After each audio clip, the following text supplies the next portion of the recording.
Salam. My name is Jomo Tariku, and this is how I create. Welcome to This Is How We Create, a show that digs deeper into the creative life of contemporary artists of color. Discover what feeds their creativity and how they found or are finding their artistic voice. Through these intimate and candid conversations, you'll gain insights into the lives of creative professionals of color that are hard to find anywhere else. Welcome back to This Is How We Create. My name is Martine Savran, your host. 30 years ago, a young Ethiopian student at the University of Kansas made a decision that would shape not only his future, but also the future of furniture design. While studying industrial design, Jomo Tariku noticed something missing in the architecture and design library: contemporary African furniture designers. Today, Tariku's work sits in 9 major museums, including the Metropolitan Museum of Art. His chairs appeared in the Marvel's Black Panther Wakanda Forever movie, and his designs graced the official residence of Vice President Kamala Harris. But success didn't come easy. For decades, Jomo sketched designs in his garage while working other jobs, all the while documenting the stark absence of Black designers in the furniture industry. Now, his pieces, which draw inspiration from Ethiopian coffee pots, African combs, and the graceful horns of the Nyala antelope, are helping redefine what modern furniture can be. Jomo, welcome to the show. Thank you for having me, Martin. So, Jomo, your father was a civil servant and he grew up traveling all throughout the world, and he would bring little treasures home and souvenirs that he would disperse just all throughout your home when you were growing up. Can you talk to us about a specific piece that he brought home that might have captivated you as a child and how that piece might have influenced your work today? Oh, wow. He did. I think unbeknownst to him, he was definitely a collector of well-designed items from all over the world. I think that the one that kept on fascinating me, and we still have these tables that are from Indonesia that are delicately and eloquently carved with a whole bunch of leaves. And it used to fascinate me that. So this is when I was a kid in the 80s. So there's no machine that can carve those leaves inside on these coffee tables and end tables. So they were all usually used to fascinate me. One leaf, I could understand a whole vine that goes around the corner of the table onto the legs. That was amazing craftsmanship. So even though I didn't know how that whole thing was made, that table, even when I go back home to visit my mom now, it is still something to look at and admire. So that piece probably stands out for me as a piece of furniture from all the things he had. But our house was full of, our home, our living room especially, was very eclectic. And it decently covered the world, maybe excluding Australia. That must have been so much fun. My father used to travel as well, and he traveled mainly to Latin America. And I grew up in Haiti, so my understanding of the world was really limited because we're such a small island nation. And he would bring geodes from different parts of Latin America, and he would bring paintings, and he would bring fabric. And I just found it to be the most alluring thing. It's like if someone were to bring a rock from the moon, right? It's just this other land. I think I lived through those objects about how the rest of the world was. I think we were, as kids, when I say we, it's usually me and my younger brother, who we are a year and 2 months apart. And my mom worked for Ethiopian Airlines, so I had the opportunity to travel a little bit. More than your usual Ethiopian kid at that moment. So even though our house was full of books and all these artifacts that, I mentioned my dad would bring and display it mostly in the living room. And it was like his museum. It's like, kids, don't touch my stuff. You can admire them, but don't touch them. And partly I think that's why I got into drawing, because I would draw these things instead of touching them. But, that whole drawing and sketching exercise as a young man was during summer break, and mostly out of boredom. Nothing too related to what I'll do in the future. Like you said in the introduction, in 30 years, this was not something I was thinking of I'll be doing. But isn't it wonderful when you look back how all of these interests seem to be like a grain of sand that just pile up and pile up and pile up? Yeah, breadcrumbs everywhere. Yes.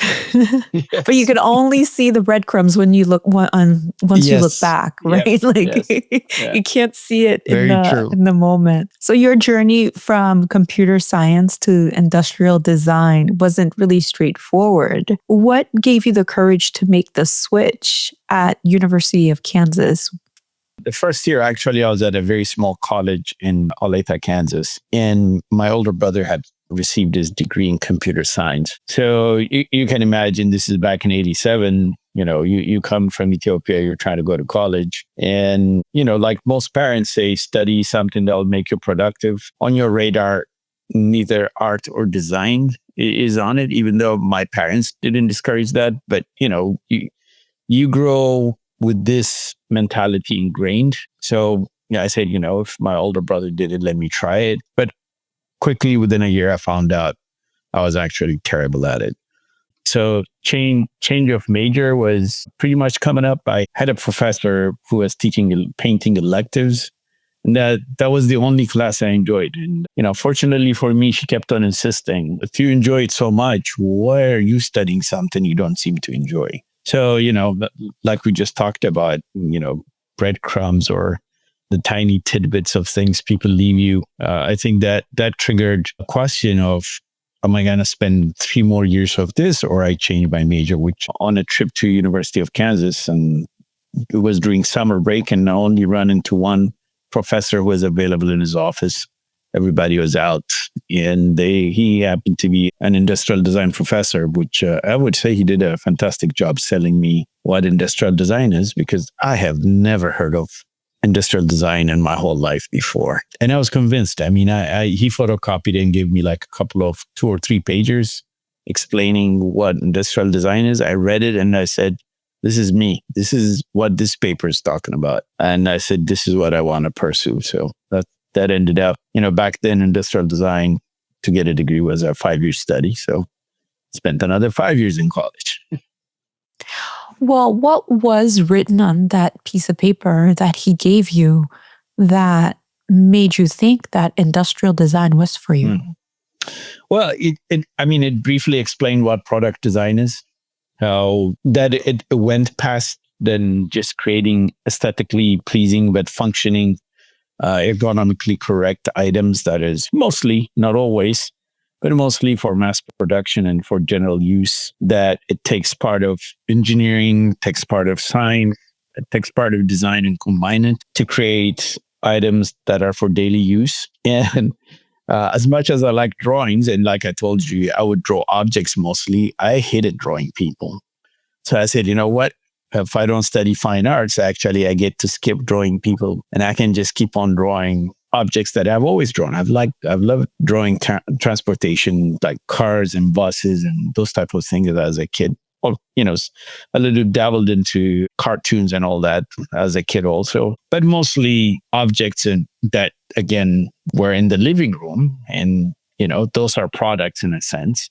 So I said, you know what? This is an extension of what I did as a young man. So it was a perfect fit. It's like everything I wanted in there was written out. As you went through your studies, what surprised you through those 5 years when you were studying industrial design? Well, the thing about it and how I slowly got into what I'm doing now was I did spend, my break time and my off time in the art and design library. I don't have the exact name. I've forgotten it because it's been a long time. But right next to the campus art museum, or underneath it, was the architecture and design library. I used to hang out there because I grew up not seeing any of these fancy magazines that would come to the library. and they came from Europe and US. And for me, it was in a decent amount of them were in Italian and probably some other language. But I would flip through all of these books, magazines that I've never seen before. It was something just to fill my brain with all these amazing designs. But on the flip side, I didn't see anybody that looked like me in there, or the design language that I saw in our living room or from parts of Africa. So for me, it was a constant dialogue with these books and magazines in my brain saying, yes, I'm learning design. I love all these principles I'm picking up, but this part of it is nagging me, and I don't find it as comfortable as the rest of the education I was receiving. So tell me how you came to build the bridge to starting your company and having this burning suspicion that things could be better and that you could be the one to go down the road in improving, or at least shining a light on the talent that is out there amongst Black designers or designers of color. Sure. I mean, exactly 31 years ago, in my last year in industrial design study, all of us who are seniors had to do a thesis. So for me, after, what I mentioned, going through the library and looking at all these things that have put a burning question in my mind, I said, it needs a solution. And what a perfect idea to work on for a thesis project. I mean, I have multiple reasons other than that. But one of them was if I don't see him, and back then we don't have Instagram, we don't have the internet, everything is based on the books and magazines you have access to. So my argument was, or what I tried to do was through my thesis, do some research on inspirational concepts and ideas to develop my design language needed for doing a series of furniture pieces and see if it would work out. I think back then the focus was to create one line of furniture set from one concept, which I've slightly diverted from right now because I've proven to myself that is possible. So now my focus is mostly, if I come up with a chair, I fully know I can do a whole series or I can spin them off into different products or different items from that design language I just created. So I don't focus on that, but with age and where I want to be in a few years, I don't try to focus. And because I run a very small company, I don't try to build a whole set of furniture pieces. My focus now is can I come up with new ideas from this thing that I saw, then that inspired my work? Then I'll, develop that idea into either a chair or a stool. I'm a little bit focused on seating. Then I move on to the next idea. I don't try to, like I said, create a full set of furniture piece, but I know that's possible. That's not I don't struggle with that at all. I think that if I were to go back and talk with my younger self, and if my younger self found out what I was doing, I think she would think, oh, the hubris. To think you could do all of these things, we are capable of doing so much. And you decided that you were going to stop your day job and focus on your company and essentially wow the world. And you've managed to do that. Well, I mean, your work is I think you have street cred by now. Your work is in major museum, has appeared in movies. So, but in talking and thinking about the hubris to say that I don't like how things are and I'm going to change it. And that takes a lot of courage to do, let's be honest. And so what I'm trying to think about is how you built that bridge, how you went from seeing these magazines and you're flipping through them, they're in Italian, and you are thinking, well, I want to do this and I want to change the people who are being shown in these magazines and people who are being spotlit. So how did you make that change? How did you build your company brick by brick? I mean, I credit my father's story for the hubris and what I decided to do. Just to give you a very brief story, he was a refugee in Kenya during the Italian invasion of Ethiopia. He doesn't exactly know his age, maybe between the age of 7 and 10. And they walked it. They walked it very close from Addis Ababa all the way to a camp in Kenya to get away from the advancing Italian army. And he survived that as an orphan. Then went back to Kenya as a diplomat representing Ethiopia. When I was born in Kenya, as a remembrance to what he went through life and what he has achieved and who he was working with at the moment or working under. Obviously, Emperor Haile Selassie and Jomo Kenyatta as the first president of Kenya. So I got the name Jomo. So that's the story right there. And Tariku means Tariq, like an Arabic story. It's a story of what made me. In a way, I think at the young age to say that and to actually not divert from this journey since 93, I think partly goes to what he went through. If he can survive as an orphan and achieve all this, I actually got it easy. Even though it's been a struggle to get to this point, again, relative to what he went through, what is mine. So, I mean, again, I said, most of us designers, we would like to leave a mark.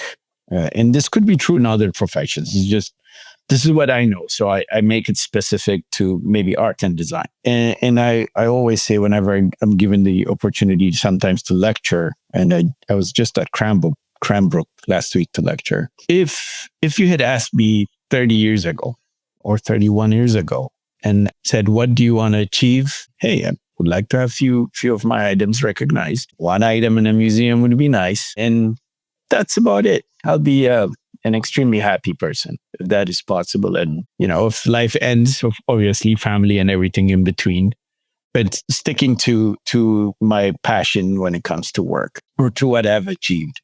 So now looking back, where my things have ended, including the vice president's home as an immigrant to achieve this, to be recognized for some of my contributions, to be in a not one, but 2 films. My works are in Francis Ford Coppola's latest movie also. The Nyala chair is in that movie also. There's not even in my wildest dream, these 3 or 4 things would have been on my radar. And when I say museum, I think I would have been with any museum, let alone some of the well-known institutions that most people know. So the hubris came, again, I think, tracking it back to my dad and what he was able to achieve. And I think he passed it on again. By the way I was raised, it's not like he beat it into my head or anything like that. But this is how we were raised. And he actually is the one who put me and my younger brother in an apprenticeship program as a kid also. At a very small wood shop in Addis. So again, he's trying to keep us from getting in trouble as teenagers, not thinking ever, this is what I would do. My only regret is that he passed away without seeing these things physically, but he knew what I was achieving. He knew of what was happening in the US, even though he's never been to any of my shows. But I was happy my mom made it to my first Design Miami showing at Wexler Gallery. So he lives through her. So that I appreciate. Oh, thank you for sharing that. Well, I would love to talk about hair picks. I need one. I know, I need one too. I need a good one. I love your hairstyle. So you, in the past, have talked about the history of the hair pick. And I think my listeners are going to be really tickled about this, because as I was listening to you talk about the history of the hair pick and how it has been excavated in, I'll let you tell the whole story. And but we've seen it throughout the history of throughout the Black diaspora, I'd love for you to tell me a little bit about the hair pick and how it has influenced your work. Well, it fascinates me in a way because the hair pick ended up being the bridge between the African American history and the way Africans also picked up on what was happening in the 70s and 80s and maybe 60s and during the civil rights movement, and how it all tied up. I grew up with uncles who had huge afros. And the reason they had those huge afros because they were watching Richard Roundtree and Shaft and Jim Kelly, and who had even a bigger afro in movies with bell-bottom pants, and they were emulating black actors from watching black movies. And but the combing of their hair and sticking their Afro-Pick comes from various ethnic groups, even within Ethiopia and different parts of Africa. And when I came here and started seeing people doing the same, it was like, wow, who picked who? But when it comes to the Afro hair pick, it's fascinating which culture influenced who. And that bridge was, a part of the background when it came to this chair. So as an element of inspiration, it was always on my radar. But, it became challenging. Whenever you see, and I really work hard on being inspired by non-seating items from Africa and see how I can reinterpret those into, again, as a furniture designer, use those elements into seating. So obviously, if I see an Ashanti stool, trying to create an Ashanti stool, that's a narrower gap to jump. But to see any other thing and then turn that into beautifully designed and crafted chair or stool is, a bit of a challenge. And I love those challenges. I like the challenges of trying to see if things will work out. So the Mito has been on my radar. Well, I say the Mito because that's the name of the chair I ended up creating. Mito is Afro hair pick, and Amharic, which is our national language in Ethiopia. So it was a constant concept that I've worked on. Then me and a former business partner of mine got it priced years ago trying to get it made. And we found out how expensive it would be to get a bent veneer version of this chair idea I had. And then we just dropped it until the Met reached out where they were curating the Afrofutures period room, which is still in the show and being displayed at the Met. I think it's on its third or going fourth year now. And they wanted to buy my Nyala chair. And I said, you know what, this is the best opportunity to see if they would be interested in them commissioning the Mito chair or the Afro hair pick chair. And then unbeknownst to me, because we were getting tidbits of information, how Hannah Bickler, who was the curator, and Michelle Commander, who were working on this installation. So part of it was a reimagination of what could have been if a black settlement, a mixed and black settlement very close to the Met, Seneca village, was not destroyed. So they had this concept and they were reimagining the space. And part of the whole Seneca village archaeological dig, they did find two combs, which I didn't know. So in the middle of this, I'm sending a chair concept to the curatorial team saying, would you be interested in a chair if I could change this proposal slightly in a different direction?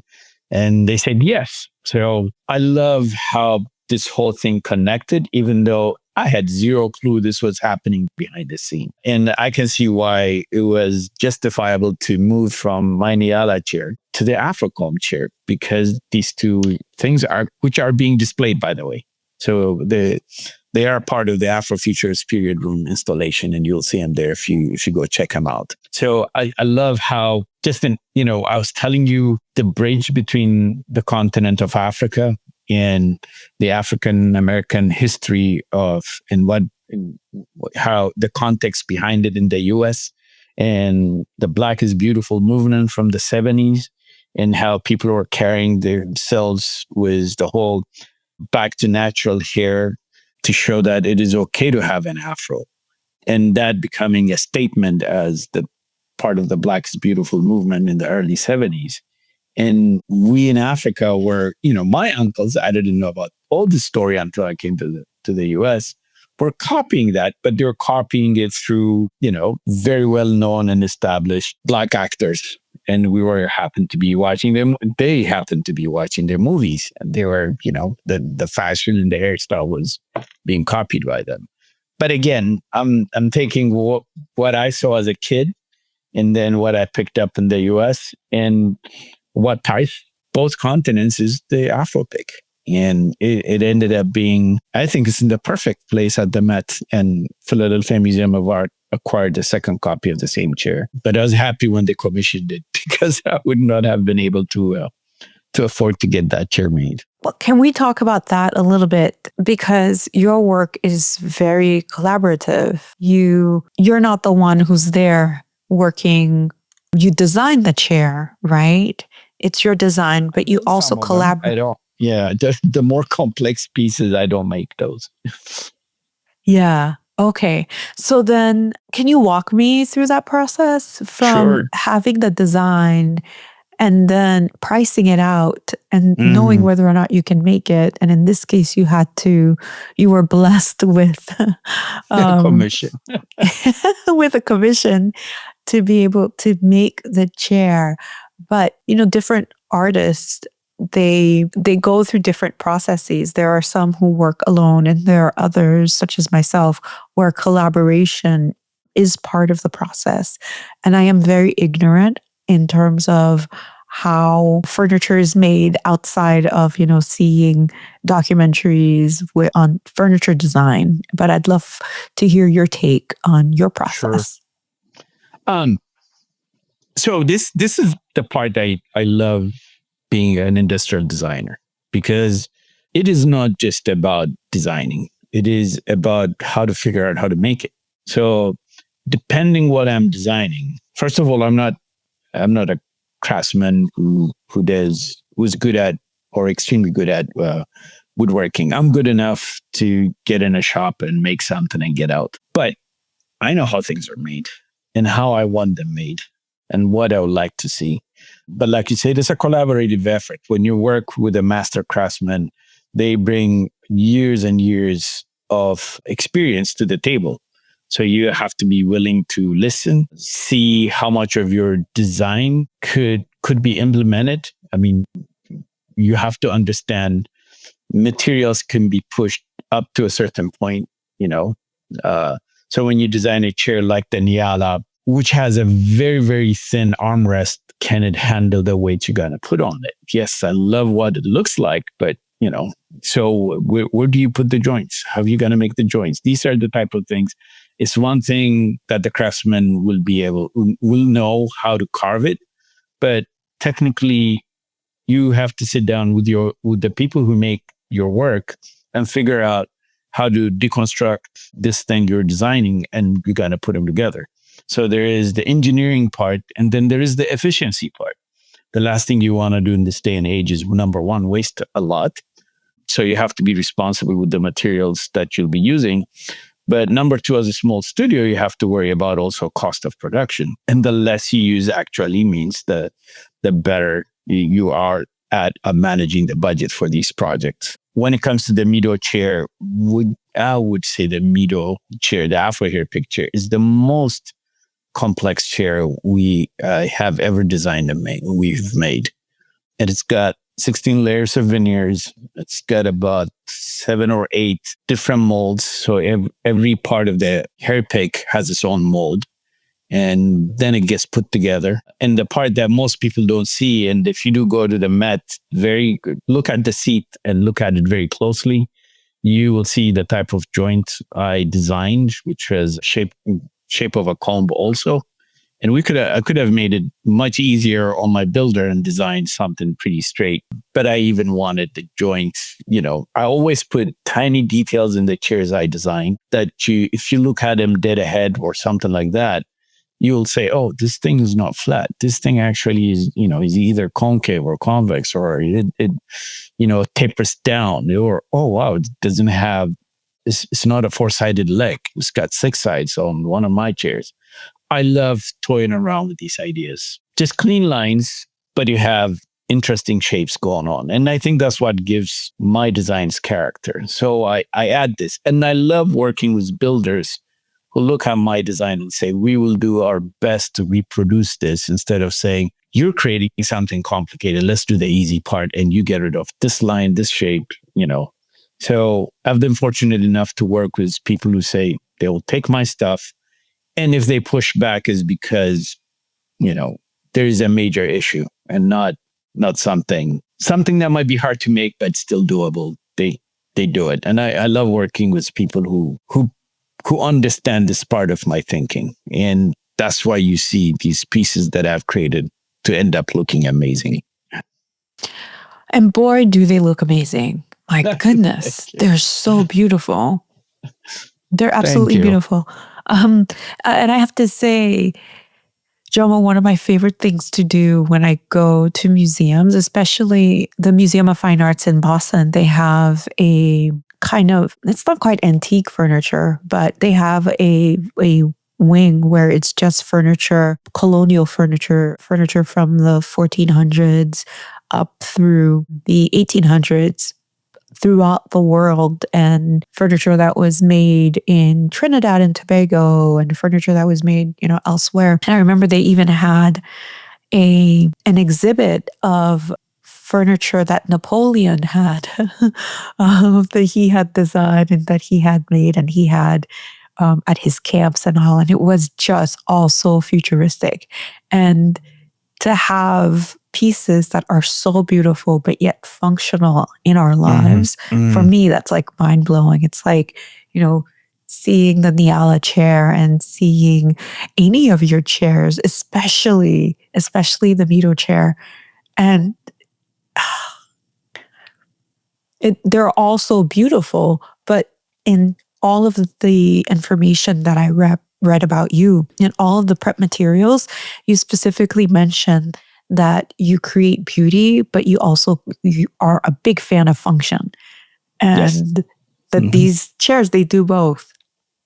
Yes. And again, I think I fall back to this would be my side of, the industrial designer side of me. Ergonomics plays a huge role in what we create. And you want these things to be functional. It's not a must. I mean, a lot of people create a lot of sculpture. Chair has to be one of the most interesting things to do by a lot of artists, and not only furniture designers or furniture makers. Sculptors do a lot of things with chairs. People who paint a whole bunch of seating. So it is probably one of the most highly investigated objects in the world. We're sitting on a chair while we're talking to each other. So as an industrial designer, this is not further from your mind. So, I love challenging myself, saying, can you create an artistic piece that is at the same time functional? And if you can pull it off, it should be interesting. And I haven't been disappointed by making myself work this process out. Does it take longer? Yes, because I have and this is something I try to encourage students whenever I go to college campuses. And it might be the old school style of me, but I like sketching the same idea maybe 50, 60 times, hoping the next time I sketch it with a slight move of a line, I'll get the right shape. And usually, they're thumbnail sketches. And I know your audience are not going to see it, but I'll show you what kind of sketches that I do. Nothing complicated, but this, I don't know if that's visible. Wow. And I say, I'm the audience. I don't care who sees it. This is for me to say, can I keep on moving those lines? And, every now and then I'll hit a point and say, oh, I got it. I think I need to stop. Now the ergonomic side kicks in. So aesthetically, I probably have it down. And there are chairs that I've designed that look amazing on my sketchpad. Then you throw in the proper height, width in armrest and everything, and they look terrible once you 3D model and maybe 3D print them. So not everything ends up great, but I think the least amount of investment I can make is doing, 20, 30, 40 of these sketches. I'm not committed, so I can keep on developing these ideas. And once it hits, there's again, I can show you chair progression from 3D printing. So I don't know if you've seen my latest chair, the Jimma chair, and this was the first 3D model. So when I sketched it, this design looked amazing to me. Then when I printed it, everything looked extremely off. Legs were thin. The legs are thin. The seat is flat at the bottom. Like I said, I always put interesting things going on my seats, especially. That's that's the part that most people don't look at, but I still want to put it in just in case you take a photo dead ahead. I want this to be interesting. So then this was the next iteration. Oh, yes. That's what's on your site. Yeah. So this is the one that got built. And this is something I worked on this week. I love three-legged chairs, but three-legged chairs, they're fantastic. They're stable. They're anchored well. But if you try to rock it or push it back, you're going to get in trouble. But I think three-legged chairs generally look, for me, I'm biased, they look amazing. So I default to that because I also grew up sitting on a three-legged stool, which is very popular in Ethiopia. So this is the four-legged version of the same chair. So now this one, you can rock it. It's functional. You can use it probably on a dining table. And if somebody wants to push it, they can backwards. So this is where all the investigation when it comes to functionality and ergonomics is not only about how you sit, but how do you use the chair while you're standing and pulling and cleaning. So three-legged chairs, and with weight, you have to be a bit cautious. When you sit on it, though, I think it's the most perfect chair until you try to get up and move it. Thank you for sharing that. So how has 3D printing changed your process? That's a good question. So initially, it was just to see a scaled versions like I showed you here, so I can actually hold it. So instead of trying to build a full scale or even a mock-up of something this small, now that shortens and I have a whole shelf of furniture pieces I've designed up here. So now the part I'm really enjoying, I'm so glad you asked that question, is how to figure out how to make this thing, because this chair has many parts. So, and this was something same chair, because it has so many parts and we're limited on what type of machines we can use, it's trying to figure out how to make the part. So I separately print all the parts and I actually work out the assembly of the chair as a Lego piece. And these things, and now the seat is two pieces. This is the new joint we're working on to strengthen the back of the seat and how we glue them. Because the back was the most challenging. The back rest was the most challenging part. That will solve that problem. And this makes it easy when you have a conversation with your builders, Then this is another part that will go in here. These are part of the leg making. And so now we've gone past, let's fully print something like this, to where I take these parts and say, okay, we need to have either bendable ply or veneer to make this part. Then we got to figure out how to cut the finger joints that we have going on here. Then we have to CNC the front of this, but we can put registration marks inside and outside, inside here, which is hard to take apart now, put them together. Then we can turn the leg. Then we can manufacture this on a CNC, but one-sided. So now we're talking production process instead of just walking into a builder with this and saying, here, you figure it out. I'm done. I'm the designer. I'm not involved here. For me, figuring out this is just as important as the design itself. Right. And you probably save so much money. Yes. And it's your design. You have to be the part of the problem-solving process. Like you said, it costs money when you dump the whole thing to someone, you just walk away. And number two, your craftsman or craftswoman is going to call you and say, this is a problem that we're dealing with, and they'll try to explain to you something technical. So if you don't know it, you're lost. You're not understanding the other person on the other side who's actually doing the making. So being conversational and knowing the vocabulary of your industry, I think, is a must, especially if you want to keep this as a long-term career. It's not a hobby. You have to know these things. Mm.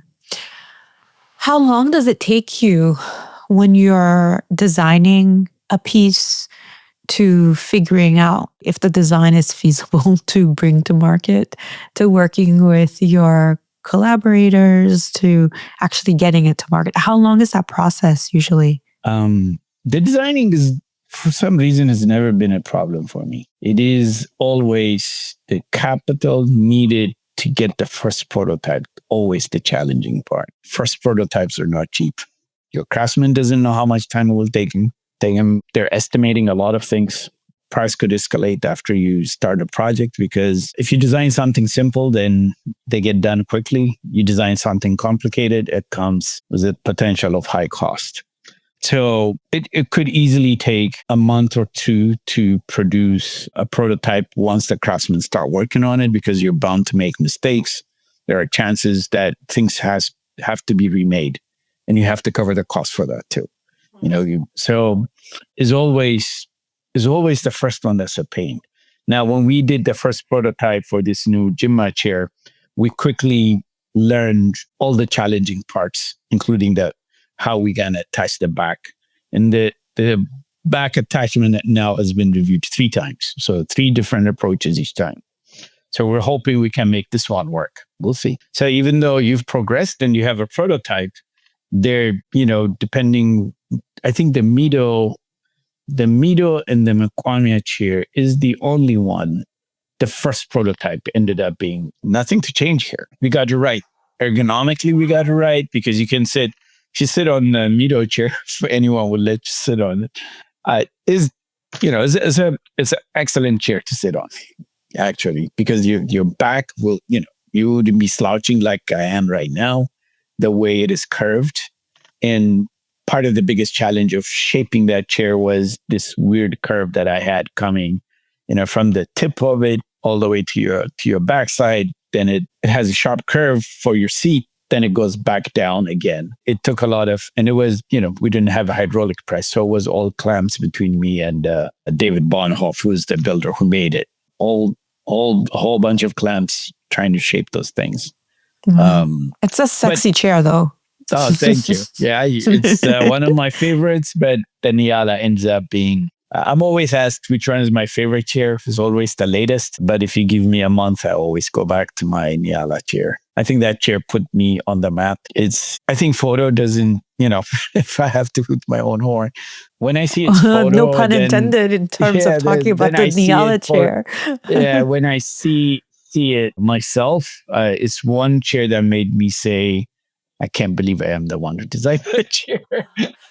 So it makes me feel very proud about it. Jomo, do you go around going? Well, in a way, I have to kick myself because of what has happened the last 3 to 4 years. So ever since Mulaney reached out to a few of us in the industry, and Mulaney Barnett, and started the Black Artists and Designers Guild to advocate for Black designers such as myself. And we did advocate. We did push a whole bunch of publications and different institutions to change, to consider the works and designs coming from the Black community just as equal, just as good, sometimes better, as everybody else's, and to get the same amount of respect, and for the Canon to not only focus, to be very Eurocentric focused, and to include everybody's thinking, dialogues coming from the Black diaspora to be part of the conversation. So yes, so you can say a 27-year journey without any light at the end of the tunnel, but I always knew something was going to happen. I just didn't know it would take me this long, but I'm glad I didn't give up on it. Even when I had a full-time day job, the sketching I was showing you, I did those. I always did that on the metro going to work, and on the metro back here on my desk, be it if I'm I had a small shop back then with only a few machines. If I'm just toying around, I didn't have a 3D printer either. Just playing around with things, then I still subscribed to design magazines. I still went to trade shows. all the way. I've shown my work every now and then in Dubai, in Lagos, in Addis, in Italy, in Milan, and different places. I've shown my work on and off. Why I still had a show. Usually I ship out my stuff. I don't go. So, I would go to these things and say, one day I'll be in one of these shows. One day I'll run into another Black designer because they're showing.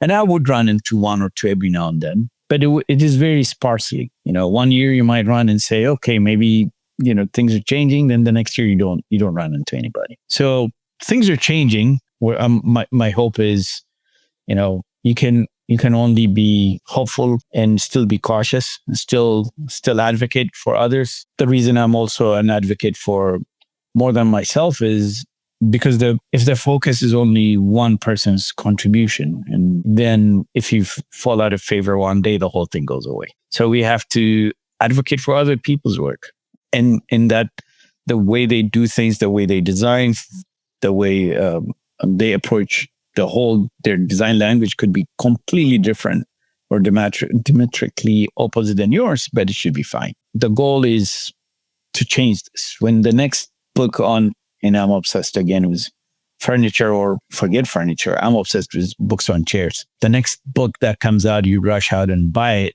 you'll see a whole bunch of us in there, and instead of none. And I'm doing research right now on different books and trying to see what their coverage is, because I'm interested in data. Yeah. And it's not it's not looking good when it comes to books. Well, I think that's changing. It's changing slowly. It's changing. Mulaney's book came out. Yes. So like I said, I'm chair focused, so I'm looking at chair books. You're looking at chair books, yeah. Yeah, but well, maybe you should do the book then.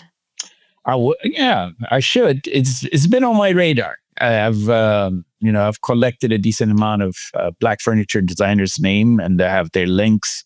It's just a matter of time to see what, and publisher to work with to put a book together on the Black diaspora furniture designers, and put a really nice, book like Mulaney's on just furniture, and see where that takes us in the conversation. But I want museums and universities and large institutions and researchers, when they do the next large book, to be mindful of this. It shouldn't be left only to Black writers, publishers, and designers. Unfortunately, we have to right now.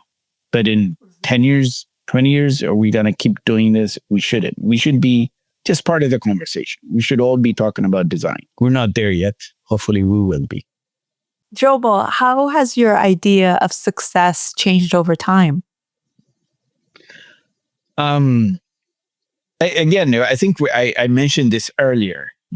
My idea of success when I was young, or when I left school, was, hey, if I get to design these series of African-inspired modern furniture, and I get them into the market, and from one of them makes it to any museum, I'm happy. Then what was achieved since the last 3-4 years has been, like you were saying, I have to pinch myself saying, I can't believe this has actually happened.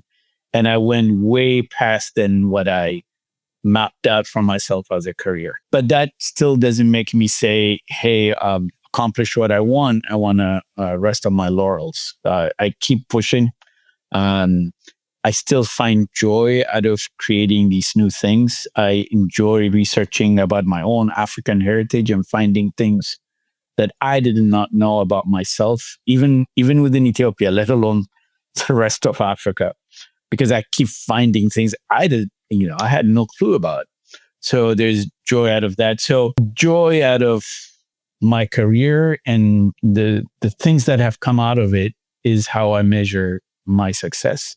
In the friendship it has created, would I have met, Mulaney, Everick, Layden, Nina, and all these amazing artists and designers. And I literally work on this table. This is my studio. I don't go out and meet people. This would have been me if the Black Artists and Designers Guild kind of brought me out of my shell. So it would be design, go to a trade show, then go back to design.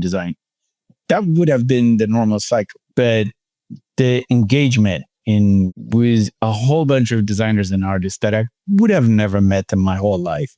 Engagement with students when I go to universities. That's how I measure my success. When I still can't believe when students say to me, "Thank you for telling us your inspirational story." And the reason I say, and I mentioned where my dad came from, what it means to me, and the torch I'm carrying forward is I want my story to be a positive story, even though it took 30 years. But I don't want people to take them 30 years to achieve what I'm achieving. But it's still hard work. The hard work part never goes away. What we're struggling with is the recognition part, and we're working on that one. So for me, that's what success means to me. I'm glad that you're out there, and you and the members of BADG and so many other people who are doing the work to making sure that artists of color, creators of color, who are out there and who are just crushing it are getting the recognition. Thank you so much for all that you do. Thank you, Martin. Really appreciate it. Hi there. I have a quick favor to ask you before you go. If you're loving this show, would you mind taking a quick second to leave us a 5-star review on your favorite go-to podcast app? Here's the thing. Those reviews are like magic fairy dust. They help other creatives of color discover our show and tap into their own artistic superpowers. While you're at it, why not subscribe to our Substack newsletter, Creative Matters? Creative Matters is like a weekly dose of inspiration delivered straight to your inbox. You can find the link to subscribe in the show notes. All right, that's all that I have for you today. I can't wait to see you on the next episode. Bye.